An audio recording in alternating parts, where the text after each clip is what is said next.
വണക്കം. പൊളിമിക്സ് ആരംഭിക്കുകയാണ്. ഏവർക്കും സ്വാഗതം.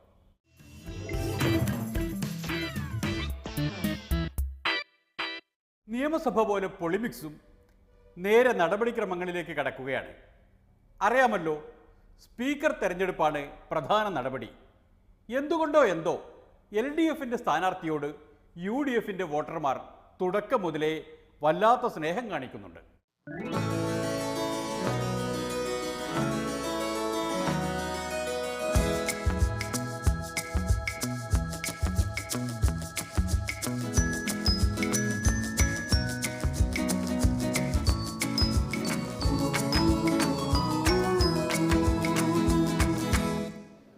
ബഹുമാനപ്പെട്ട അംഗങ്ങളെ, ബഹുമാനപ്പെട്ട പ്രോട്ടം സ്പീക്കർ. ഓർഡർ. നിയമസഭാ സ്പീക്കറായി തെരഞ്ഞെടുക്കപ്പെടുന്നതിന് 2 അംഗങ്ങളുടെ പേരുകൾ നിർദ്ദേശിക്കപ്പെട്ടിട്ടുണ്ട്. ശ്രീ VP ശശീന്ദ്രൻ, ശ്രീ P ശ്രീരാമകൃഷ്ണൻ എന്നിവരാണ് നാമനിർദ്ദേശം ചെയ്യപ്പെട്ടിട്ടുള്ള അംഗങ്ങൾ. ശ്രീ VP ശശീന്ദ്രനെ നാമനിർദ്ദേശം ചെയ്തുകൊണ്ടുള്ള 2 പത്രികകൾ ലഭിച്ചിട്ടുണ്ട്. ശ്രീ രമേശ് ചെന്നിത്തല നിർദ്ദേശിക്കുകയും ശ്രീ PK കുഞ്ഞാലിക്കുട്ടി പിന്താങ്ങുകയും ശ്രീ ഉമ്മൻചാണ്ടി നിർദ്ദേശിക്കുകയും ശ്രീ KM മാണി പിന്താങ്ങുകയും ചെയ്തിട്ടുള്ളതാണ് ശ്രീ VP ശശീന്ദ്രന് വേണ്ടിയുള്ള പത്രികകൾ. ഓർമ്മയുണ്ടായിരിക്കണം, UDF സ്ഥാനാർത്ഥിക്ക് വേണ്ടി 2 പത്രികകൾ സമർപ്പിക്കപ്പെട്ടിരുന്നു. ഒന്ന് കോൺഗ്രസ് നിയമസഭാ കക്ഷി നേതാവ് അഥവാ പ്രതിപക്ഷ നേതാവ് നിർദ്ദേശിച്ച് മുസ്ലിം ലീഗിൻ്റെ നിയമസഭാ കക്ഷി നേതാവ് PK കുഞ്ഞാലിക്കുട്ടി പിന്തുണച്ച പത്രിക. രണ്ടാമത്തേത് കോൺഗ്രസിൻ്റെ നേതാവാകാതെ പോയ ഉമ്മൻചാണ്ടി നിർദ്ദേശിച്ച് കേരള കോൺഗ്രസിൻ്റെ നിയമസഭാ കക്ഷി നേതാവ് KM മാണി പിന്തുണച്ച പത്രിക. അങ്ങനെ UDF സ്ഥാനാർത്ഥിക്ക് വേണ്ടി 2 പത്രികകൾ സമർപ്പിച്ചുകൊണ്ടാണ് കഥ തുടങ്ങുന്നത്. ബാലറ്റ് പേപ്പറിൽ ശ്രീ VP ശശീന്ദ്രൻ്റെ പേര് ആദ്യത്തേതും ശ്രീ P ശ്രീരാമകൃഷ്ണൻ്റെ പേര് രണ്ടാമതായും അച്ചടിച്ചിട്ടുണ്ട്. നിയമസഭാംഗങ്ങൾ തങ്ങൾക്ക് ഇഷ്ടമുള്ള സ്ഥാനാർത്ഥിയുടെ പേരിന് നേരെ ഒരു ഗുണന ചിഹ്നമിട്ട് വോട്ട് രേഖപ്പെടുത്തേണ്ടതാണ്.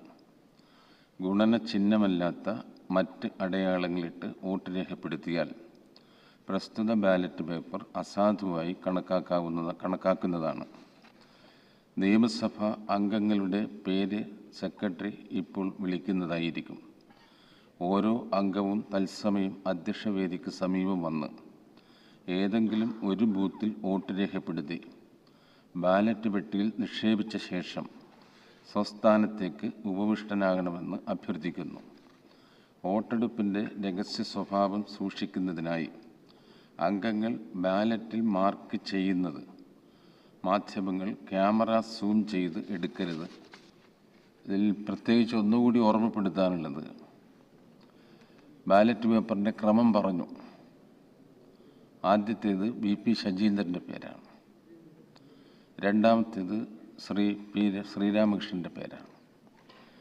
ഈ ആർക്കാണോ വോട്ട് ചെയ്യാൻ ഉദ്ദേശിക്കുന്നത് ആ സ്ഥാനാർത്ഥിയുടെ പേരിന് നേരെ ഗുണനചിഹ്നം, അതാണ് പ്രത്യേകിച്ച് ശ്രദ്ധിക്കേണ്ടത്. ഗുണനചിഹ്നം ടിക്ക് ചെയ്യുകയോ മറ്റു രൂപത്തിലോ മാർക്ക് ചെയ്യാൻ പാടില്ല. ഗുണനചിഹ്നം ഇട്ട് വോട്ട് രേഖപ്പെടുത്തേണ്ടതാണ്. ഗുണന ചിഹ്നമല്ലാത്ത മറ്റടയാളങ്ങൾ ഇട്ട് രേഖപ്പെടുത്തിയാൽ ബാലറ്റ് പേപ്പർ അസാധുവായി കണക്കാക്കുന്നതാണ്. അങ്ങനെയാണ് ചരിത്രത്തിൽ ഇടം പിടിച്ച ആ വോട്ടെടുപ്പ് നടന്നത്. ചരിത്രത്തിൽ ഇടം പിടിക്കാൻ കാരണങ്ങൾ പലതുണ്ട്. ഒന്ന്, പൂഞ്ഞാർ അംഗം PC ജോർജിൻ്റെ വോട്ടാണ്. PC ജോർജ് ഇങ്ങനെയാണ് വോട്ട് ചെയ്തത്. വോട്ടെടുപ്പിൻ്റെ രഹസ്യ സ്വഭാവം സൂക്ഷിക്കുന്നതിനായി അംഗങ്ങൾ ബാലറ്റിൽ മാർക്ക് ചെയ്യുന്നത് മാധ്യമങ്ങൾ ക്യാമറ സൂം ചെയ്ത് എടുക്കരുത്. ഓരോ അംഗവും തത്സമയം അധ്യക്ഷവേദിക്ക് സമീപം വന്ന് ഏതെങ്കിലും ഒരു ബൂത്തിൽ വോട്ട് രേഖപ്പെടുത്തി ബാലറ്റ് പെട്ടിയിൽ നിക്ഷേപിച്ച ശേഷം സ്വസ്ഥാനത്തേക്ക് ഉപവിഷ്ടനാകണമെന്ന് അഭ്യർത്ഥിക്കുന്നു. PC ജോർജ് ചെയ്തത് കണ്ടല്ലോ. അദ്ദേഹം ബാലറ്റ് പേപ്പർ വാങ്ങി മടക്കി പെട്ടിയിലിട്ടു. ആർക്കും വോട്ട് ചെയ്തില്ല. അങ്ങനെ ചരിത്രത്തിൽ ഇടം നേടി. ചരിത്രത്തിലേക്ക് പിന്നെ കയറി വന്നത് O രാജഗോപാലാണ്. ഇതിൽ പ്രത്യേകിച്ച് ഒന്നുകൂടി ഓർമ്മപ്പെടുത്താനുള്ളത്, ബാലറ്റ് പേപ്പറിൻ്റെ ക്രമം പറഞ്ഞു.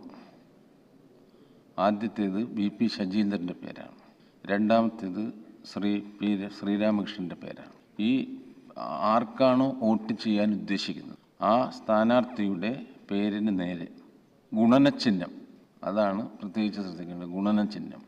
അങ്ങനെ 140 മെമ്പർമാരിൽ താൽക്കാലിക സ്പീക്കർ ഒഴികെയുള്ള 139 പേരും വോട്ട് ചെയ്തു. വോട്ടെടുപ്പ് പൂർത്തിയായി കഴിഞ്ഞിരിക്കുകയാണ്.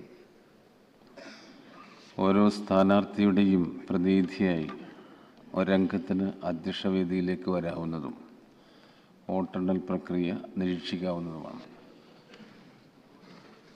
ഓർഡർ.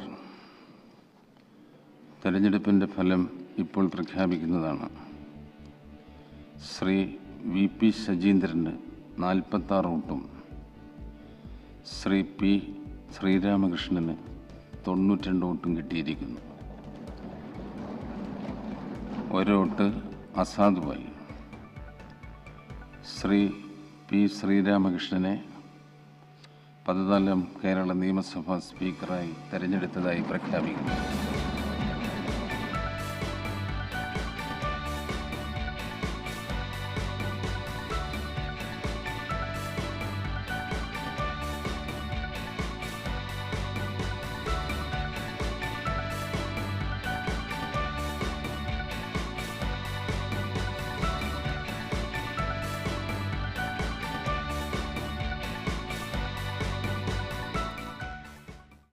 കണക്ക് മനസ്സിലായല്ലോ. ആകെ വോട്ട് 139.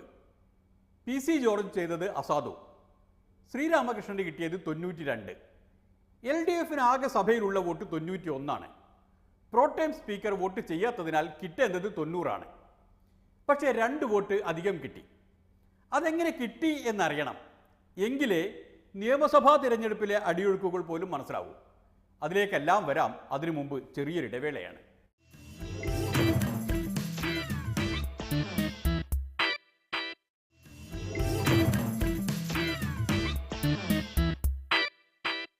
സ്പീക്കർ, അതായത് സഭയുടെ നാഥൻ, അധ്യക്ഷ സ്ഥാനത്ത് ഇരുന്നു കഴിഞ്ഞാൽ പിന്നെ സഭയിലെ എല്ലാ കക്ഷികളുടെയും നേതാക്കൾ അദ്ദേഹത്തെ അനുമോദിച്ച് സംസാരിക്കും. സാർ, കേരള നിയമസഭയുടെ സ്പീക്കറായി തിരഞ്ഞെടുക്കപ്പെട്ട അങ്ങയെ ഞാൻ ഹൃദയംഗമായി അനുമോദിക്കുന്നു. സ്പീക്കർ എല്ലാവരുടേതുമാണ്, ഭരണപക്ഷത്തിൻ്റേതും പ്രതിപക്ഷത്തിൻ്റേതുമാണ്. സൗമ്യനും മൃദുഭാഷിയുമായ അങ്ങ് ആ സവിശേഷ സ്വഭാവം സഭയുടെ സുഗമമായ നടത്തിപ്പിന് വലിയ തോതിൽ സംഭാവന ചെയ്യാൻ കഴിയും എന്നാണ് കരുതുന്നത്. ഈ നിയമസഭയിൽ ഇളം പ്രായത്തിൽ സ്പീക്കർ സ്ഥാനത്തെത്തിയവരുടെ നിരയിൽപ്പെട്ടയാളാണ് അങ്ങ്. ഇതേക്കാളും ചെറിയ പ്രായത്തിൽ മറ്റൊരാളെ സ്പീക്കറായിട്ടുള്ളൂ. അത് ശ്രീ K രാധാകൃഷ്ണനാണ്. രാധാകൃഷ്ണൻ 42ാം വയസ്സിൽ സ്പീക്കർ പദവിയിലെത്തി. സർ, അങ്ങ് 48ാം വയസ്സിൽ ആ സ്ഥാനത്തെത്തി. പുതിയ തലമുറയുടെ ഒരു പ്രതിനിധി ഇത്രമേൽ ഉന്നതമായൊരു സ്ഥാനത്തെത്തുന്നു എന്നത് നമ്മുടെ ജനാധിപത്യം പക്വതയാർജിക്കുന്നു എന്നതിൻ്റെ ലക്ഷണമായാണ് കാണേണ്ടത്. അങ്ങയുടെ യുവത്വവും ഊർജ്ജസ്വലതയും ഈ സഭയുടെ യുവത്വവും ഊർജവുമായി മാറട്ടെ എന്നാശംസിക്കുന്നു. എല്ലാ ഭാവുകങ്ങളും ആശംസിക്കുന്നു. പ്രസംഗത്തിനിടയിൽ മുഖ്യമന്ത്രി, അതായത് CPMന്റെ നിയമസഭാ കക്ഷി നേതാവ് പറഞ്ഞ ഒരു കാര്യം ശ്രദ്ധിച്ചിരിക്കുമല്ലോ. ഏറ്റവും കുറഞ്ഞ പ്രായത്തിൽ കേരള നിയമസഭയുടെ സ്പീക്കറായി വന്നത് CPM നേതാവായിരുന്ന K രാധാകൃഷ്ണനാണ് എന്ന കാര്യം. അതിൽ ചെറിയൊരു തർക്കമുണ്ട്. പക്ഷേ പൊളിമിക്സ് അത് ഉന്നയിക്കുന്നില്ല. ഉന്നയിക്കേണ്ടവർ ഉന്നയിക്കുമായിരിക്കും. ഏതായാലും പ്രസംഗങ്ങൾ തുടരട്ടെ. അടുത്തത് പ്രതിപക്ഷ നേതാവാണ്. അദ്ദേഹം കടന്നു വരുന്നത് ചരിത്രത്തിലൂടെയാണ്. സാർ, 1942 ഒരു ചരിത്ര സംഭവം ഉണ്ടായി. ബ്രിട്ടീഷ് ഹൗസ് ഓഫ് കോമൺസിൽ കിങ് ചാൾസ് I അംഗരക്ഷകരുടെ അകമ്പടിയോടുകൂടി ഹൗസ് ഓഫ് കോമൺസിൽ പ്രവേശിച്ച് സ്പീക്കറുടെ ചെയറിൽ ഇരിക്കുകയുണ്ടായി. സ്പീക്കറുടെ ചെയറിൽ ഇരുന്നു കൊണ്ട് ഹൗസ് ഓഫ് കോമൺസിലെ 5 പാർലമെൻറ്റ് മെമ്പർമാർ രാജ്യദ്രോഹം ആരോപിക്കപ്പെട്ടവരായതുകൊണ്ട് അവരെ വിട്ടുതരണമെന്ന് ചാൾസ് രാജാവ് ആവശ്യപ്പെടുകയുണ്ടായി. സ്പീക്കർ വില്യം സെൻഡാൾ അന്ന് കൈകൂപ്പിക്കൊണ്ട് രാജാവിനോട് പറഞ്ഞു, എനിക്ക് കാണാൻ കണ്ണില്ല, എനിക്ക് കേൾക്കാൻ ചെവിയില്ല, ഞാൻ സഭയുടെ ആണ്, എനിക്ക് സഭ നിർദ്ദേശിക്കുന്ന പോലെ മാത്രമേ പ്രവർത്തിക്കാൻ കഴിയുള്ളൂ. സർ, സ്പീക്കറുടെ സ്വതന്ത്ര സ്വഭാവം വ്യക്തമാക്കുന്ന കാര്യമാണ്. Independent of the government. Sir, സർക്കാരിൽ നിന്ന് വ്യത്യസ്തമായ സ്വതന്ത്ര സ്വഭാവത്തോടുകൂടി പ്രവർത്തിക്കേണ്ട ഉന്നതമായ ചുമതലയാണ് അങ്ങിൽ നിക്ഷിപ്തമായിട്ടുള്ളത്. ഇവിടെ ഇപ്പോൾ ശ്രീരാമകൃഷ്ണന്റെ ഇക്കാര്യം പ്രത്യേകിച്ച് ഓർമ്മിപ്പിക്കേണ്ടതുണ്ടോ എന്ന് ചോദിച്ചാൽ ഇല്ല, ഇല്ലേ എന്ന് ചോദിച്ചാൽ ഉണ്ട്. കാരണം CPM-ന് കനത്ത ഭൂരിപക്ഷമുണ്ട്. പിണറായി വിജയനും EP ജയരാജനും അടങ്ങുന്ന മന്ത്രിസഭ, MM മണിയെപ്പോലുള്ള ഭരണപക്ഷ ഫൈറ്റർമാർ, ഇതൊക്കെ പ്രതിപക്ഷ നേതാവിൻ്റെ മനസ്സിലൂടെ കടന്നുപോയി കാണുമല്ലോ. അങ്ങ് ഭരണകക്ഷിയുടെ അംഗമാണെങ്കിൽ പോലും സ്പീക്കറുടെ സ്ഥാനത്തെത്തി കഴിയുമ്പോൾ ഈ സഭയുടെ നാഥനായി, ഈ സഭയിലെ എല്ലാ അംഗങ്ങളുടെയും അവകാശങ്ങളുടെ കസ്റ്റോഡിയനായി അങ്ങയ്ക്ക് പ്രവർത്തിക്കാൻ ഉള്ള അവസരമാണ് കൈവന്നിരിക്കുന്നത്. പറയുമ്പോൾ എല്ലാം പറയണമല്ലോ. ഈ സഭയിൽ പ്രതിപക്ഷം എങ്ങനെ പെരുമാറുമെന്നത് പ്രതിപക്ഷ നേതാവ് തന്നെ പറയണം. സാർ, കഴിഞ്ഞ നിയമസഭയിൽ കേരളത്തിന് തന്നെ അപമാനകരമായ നിരവധി സംഭവങ്ങൾ അരങ്ങേറുകയുണ്ടായി. ഞാൻ അങ്ങേക്ക് ഉറപ്പ് നൽകുന്നു, ഈ പ്രതിപക്ഷത്തിൻ്റെ ഭാഗത്തു നിന്ന് അത്തരം സംഭവങ്ങൾ ഉണ്ടാകില്ല എന്ന് ഞാൻ നിങ്ങൾക്ക് ഉറപ്പ് നൽകുന്നു. ഇനി ഭരണമുന്നണിയിലെ രണ്ടാം കക്ഷിയുടെ ഊഴമാണ് CPI നിയമസഭാ കക്ഷി നേതാവ് E. ചന്ദ്രശേഖരൻ. ഈ സഭയിലെ ഇനി അങ്ങോട്ടുള്ള പ്രവർത്തനങ്ങൾക്ക് സഭാനാഥൻ എന്ന നിലയിൽ അങ്ങയിൽ നിന്ന് ഉത്തരവാദിത്ത നിർവഹണത്തിൻ്റെ കാര്യത്തിൽ സർക്കാരിനോടും അതുപോലെ തന്നെ നിയമസഭാ സാമാജികരെന്ന നിലയിൽ പ്രതിപക്ഷ അംഗങ്ങളോടുമെല്ലാം സ്വീകരിക്കുന്ന സമീപനത്തിൽ അങ്ങയ്ക്ക് പ്രത്യേകമായ കാഴ്ചപ്പാടുണ്ടാകും. തങ്ങളെ നിക്ഷിപ്തമായ അധികാരം ഉപയോഗിക്കും എന്ന് പ്രതീക്ഷിച്ചുകൊണ്ട് എല്ലാവിധ ഭാവുകങ്ങളും ആശംസിച്ചുകൊണ്ട് നിർത്തുന്നു. നേരത്തെ പറഞ്ഞ തർക്കപ്രശ്നമുണ്ടല്ലോ, ഇളം സ്പീക്കറുടെ പ്രായത്തിൻ്റെ കാര്യം. അതിൽ തർക്കമുള്ളത് മുസ്ലിം ലീഗിനാണ്. അത് പറയാതെ കടന്നു പോവാൻ കുഞ്ഞാലിക്കുട്ടിക്കാവില്ല. യങ്ങസ്റ്റ് സ്പീക്കർ എന്നുള്ളത് ശ്രീ രാധാകൃഷ്ണനാണോ അതോ CH മുഹമ്മദ് കോയ സാഹിബാണോ എന്ന് ഒന്ന് നോക്കേണ്ടതുണ്ട്. സുധീരനാണോ? ഇനിയിപ്പോൾ അത് പരിശോധിച്ചിട്ട് പറയുന്നത് ഞാനും വിട്ടു. ഏതായാലും ശരി, 35 വയസ്സേ ഉണ്ടായിരുന്നുള്ളൂ CH സ്പീക്കറായപ്പോൾ എന്നാണ് പറയുന്നത്. 32. അപ്പോൾ ഏതായാലും അതൊരു തർക്ക വിഷയമല്ല, നോക്കിയിട്ട് നമുക്ക് പറയാം. എല്ലാം ഹിസ്റ്ററിയാണല്ലോ, ചരിത്രമാണ്. CH മുഹമ്മദ് കോയയും അദ്ദേഹത്തിൻ്റെ നേതാവ് CD സാഹിബുമെല്ലാം സ്പീക്കർമാരായി പ്രവർത്തിച്ചത് കേരള നിയമസഭയുടെ ചരിത്രത്തിൽ തങ്കലിപികളിൽ എഴുതപ്പെട്ട ഏടുകളാണ്. അതെല്ലാം പഠിക്കുന്നത് രാഷ്ട്രീയ വിദ്യാർത്ഥികൾക്കും ഗുണകരമാണ്. ഏതായാലും നിയമസഭ ചരിത്രത്തിൻ്റെ പ്രവാഹമാണ്, അത് തുടരുകയാണ്. ഒരു സ്പീക്കർ നിഷ്പക്ഷതയുടെ ആൾരൂപമാണ്. സ്പീക്കറായി തിരഞ്ഞെടുക്കപ്പെട്ടാൽ പിന്നെ പാർട്ടിയില്ല. പാർട്ടിയുമായിട്ടുള്ള ബന്ധം വിച്ഛേദിക്കപ്പെടുക എന്നുള്ളതാണ് സ്പീക്കറായി തിരഞ്ഞെടുക്കപ്പെടുമ്പോൾ. സോമനാഥ് ചാറ്റർജി സ്പീക്കറായി ചാർജ് എടുക്കുന്നതിന് മുമ്പ് തന്നെ അദ്ദേഹത്തിൻ്റെ പാർട്ടി ബന്ധങ്ങൾ വിച്ഛേദിക്കുകയുണ്ടായി. അത് ഇന്ത്യക്ക് വലിയൊരു മാതൃകയാണ് സൃഷ്ടിക്കപ്പെട്ടത്, അനുകരണീയമായ ഒരു മാതൃകയാണ്. പിന്നീട് ഒടുവിൽ സ്പീക്കർ സ്ഥാനം ഒഴിയാൻ പറഞ്ഞപ്പോൾ അതനുസരിക്കാതെ CPIM-നോട് എന്നേക്കുമായി വിട പറഞ്ഞ് സോമനാഥ് ചാറ്റർജി സ്പീക്കർ കസേരയിൽ തന്നെ ഇരുന്നു എന്ന കാര്യവും ഓർക്കണം. അതാണോ ഇനി മാണി സാർ ശ്രീരാമകൃഷ്ണനെ ഉപദേശിക്കുന്നത്? എന്തോ ആർക്കറിയാം. ഉപദേശികൾക്ക് ഉപദേശിക്കാതിരിക്കാൻ കഴിയില്ലല്ലോ. സർ, ബൈബിളിൽ ഒരു കഥയുണ്ട്. സോളമൻ രാജാവിനോട് ദൈവദൂതൻ വന്ന് പറഞ്ഞു, ഞാൻ നിന്നിൽ പ്രസാദിച്ചിരിക്കുന്നു, ദൈവം നിന്നിൽ പ്രസാദിച്ചിരിക്കുന്നു, അതുകൊണ്ട് നിനക്കിപ്പോൾ ഒരു വരം ചോദിക്കാം. സർ, രാജാവിന് അധികം ഒന്നും ആലോചിക്കേണ്ടി വന്നില്ല. രാജാവ് പറഞ്ഞു, ഈ ജനത്തെ നീതിയോടും ന്യായത്തോടും കൂടെ ഭരിക്കുന്നതിന് ജ്ഞാനമുള്ള ഒരു ഹൃദയം എനിക്ക് നൽകണമേ. സർ, പിന്നീട് ലോകം വിളിച്ച ജ്ഞാനികളിൽ ജ്ഞാനിയായ സോളമൻ രാജാവെന്ന് ലോകം വിളിച്ച രാജാവ് അദ്ദേഹമായിരുന്നു. സാർ, ദൈവം സോളമൻ രാജാവിന് കൊടുത്തൊരു ഹൃദയം, ജ്ഞാനം അങ്ങേക്ക് നൽകട്ടെ എന്ന് പ്രാർത്ഥിച്ചുകൊണ്ട് എല്ലാവിധമായ ആശംസകളും നേർന്നുകൊണ്ട് എൻ്റെ പാർട്ടിയുടെ പിന്തുണ അറിയിച്ചുകൊണ്ട് നിർത്തുന്നു. നന്ദി. സഭയിൽ അങ്ങനെയാണ്. ബൈബിളും പുരാണവും ചരിത്രവും ഇതിഹാസവും എല്ലാം കടന്നു വന്നുകൊണ്ടിരിക്കും. ശ്രീരാമകൃഷ്ണ പരമഹംസൻ്റെ പേരാണ് ഒരു സന്യാസിയുടെ, ലോകം അറിയുന്ന ഏറ്റവും വലിയ സന്യാസിയുടെ, ഒരു ദിവ്യൻ്റെ, ഒരു ദൈവികമായ മുഖം അങ്ങയുടെ മുഖത്തിനും മനസ്സിനും ആ ദൈവികമായ സൗന്ദര്യമുണ്ട് എന്ന് അടുത്തറിയുന്ന ഒരു സുഹൃത്ത്, താങ്കളിൽ നിന്നും വളരെ നല്ല നടപടികൾ ഈ ചെയറിലിരുന്നു കൊണ്ട് പ്രതീക്ഷിക്കുന്നു. എല്ലാവിധ പിന്തുണകളും എല്ലാവിധ നന്മകളും വിജയങ്ങളും ദൈവം നൽകട്ടെ എന്ന് പ്രാർത്ഥിക്കുന്നു. ഗണേഷ് കുമാറിൻ്റെ ദിവ്യദൃഷ്ടിക്ക് ഇത്രയും ശക്തി ഉണ്ടെന്ന് പൊളിമിക്സ് കരുതിയതല്ല കേട്ടോ. ഏതായാലും ഗണേഷ് മനസ്സിൽ കണ്ടത് വേറൊരാൾ മുഖത്ത് കണ്ടു. സ്ത്രീത്വം വിളയുന്ന മുഖമാണെന്നുള്ളത് കൊണ്ട് തന്നെ മനസ്സിന് സമാധാനം ഉണ്ടാവും. പിന്നെ ശ്രീരാമനെ സംബന്ധിച്ച് ധർമ്മത്തിൻ്റെ ആൾരൂപമാണെന്ന് എല്ലാവർക്കും അറിയാം. ആ ധർമ്മമാണ് നമ്മുടെ നാടിനെ നിലനിർത്തുന്നത്. ആ ധർമ്മം സ്ഥാപിക്കാനാണ് ശ്രീകൃഷ്ണൻ ജനിച്ചിട്ടുള്ളത്.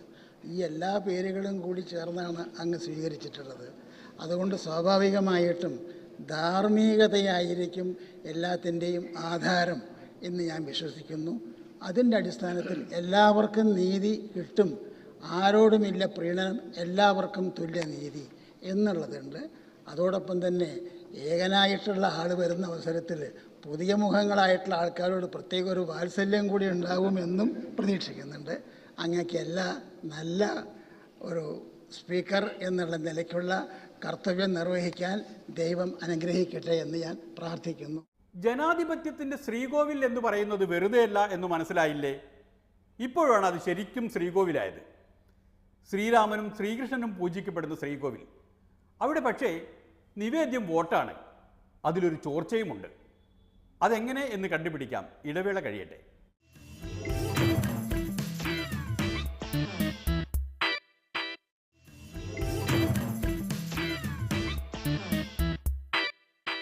നിയമസഭാ തിരഞ്ഞെടുപ്പ് കാലത്ത് കേട്ട അതേ കഥയുടെ പുനരാഖ്യാനമാണ് സ്പീക്കർ തിരഞ്ഞെടുപ്പ് കഴിഞ്ഞപ്പോൾ ശ്രീകോവിലിലും പുറത്തും മുഴങ്ങിക്കേട്ടത്.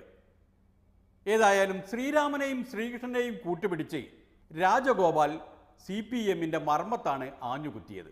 നമ്മുടെ LDF-ഉം BJP-യുമായി രഹസ്യ കച്ചവടം നേരത്തെ തെരഞ്ഞെടുപ്പ് കാലത്ത് ഉണ്ടായിരുന്നു എന്ന് തെളിയുകയാണിത്.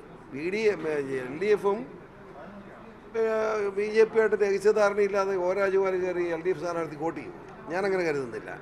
അപ്പോൾ അത് പാർട്ടി തീരുമാനമാണ്. ആ പാർട്ടി തീരുമാനം അങ്ങനെ വരണമെങ്കിൽ അവർ തമ്മിൽ രഹസ്യ കച്ചവടം തെരഞ്ഞെടുപ്പ് ഉണ്ടായിരുന്നു എന്ന് തെളിവായിട്ട് ഞാനിതിനെ കാണുന്നു. CPM-ഉം BJP-യും തമ്മിൽ ഇപ്പോഴും ധാരണയുണ്ട് എന്ന് തന്നെയാണ് PC ജോർജിൻ്റെ ധാരണ. എന്നല്ലേ പറയേണ്ടത്. ഇപ്പോൾ ഈ ഇലക്ഷൻ വോട്ട് കാണുന്നത് അങ്ങനെയാണ്. ശ്രീരാമകൃഷ്ണൻ മാന്യനാണ്, അദ്ദേഹം തിരഞ്ഞെടുക്കപ്പെട്ടത് സന്തോഷമുണ്ട് എനിക്ക്. പക്ഷേ സത്യമല്ലാതാവില്ല. രാജഗോപാൽ ഇപ്പോൾ വോട്ട് ചെയ്ത് എവിടെയാണ്? LDF-നാണ്. LDF സ്ഥാനാർത്ഥിക്കുക. അപ്പോൾ അത് പാർട്ടി തീരുമാനമാണെന്ന് ഞാൻ കരുതുന്നു. പാർട്ടി തീരുമാനമുള്ള രാജഗോപാൽ സൗകര്യം പോലെ വോട്ട് ചെയ്യുമോ? BJP-യുടെ ഔദ്യോഗിക പ്രതിനിധിയാണ്. അപ്പോൾ അങ്ങനെയൊക്കെ വോട്ട് ചെയ്യണമെങ്കിൽ LDF-ഉം BJP-യായിട്ട് രഹസ്യ ധാരണയുണ്ടെന്ന് ഞാൻ കരുതുന്നു. സംഗതി UDF-ന് PC ജോർജിൻ്റെ വോട്ട് പറ്റില്ലെങ്കിലും അദ്ദേഹത്തിൻ്റെ വിലയിരുത്തൽ പറ്റും. അതുതന്നെയാണ് പ്രതിപക്ഷ നേതാവിൻ്റെ വിലയിരുത്തലും. ഈ രാജഗോപാലിൻ്റെ വോട്ട് ഇടതുപക്ഷത്തിന് ലഭിച്ചത് നേരത്തെ UDF ഉന്നയിച്ച കാര്യങ്ങൾ ശരിയാണെന്ന് തെളിയുകയാണ്. ഇടതുപക്ഷവും BJP-യും തമ്മിലുള്ള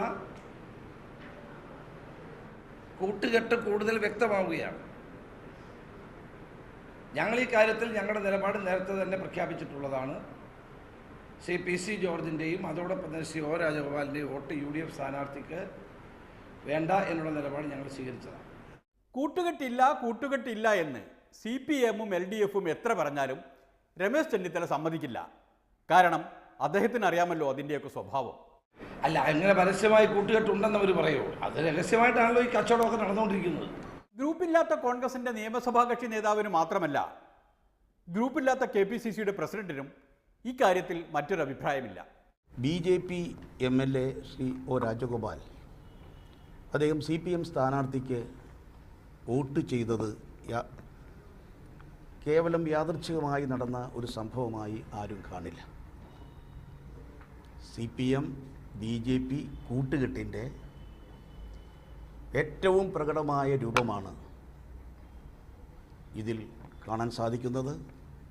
തിരഞ്ഞെടുപ്പ് കഴിഞ്ഞ ഉടനെ തന്നെ നന്ദി പ്രകടിപ്പിക്കുന്നതിന് വേണ്ടി AKG സെൻറ്ററിലെത്തി മുഖ്യമന്ത്രി പിണറായി അദ്ദേഹം കണ്ടിരുന്നു.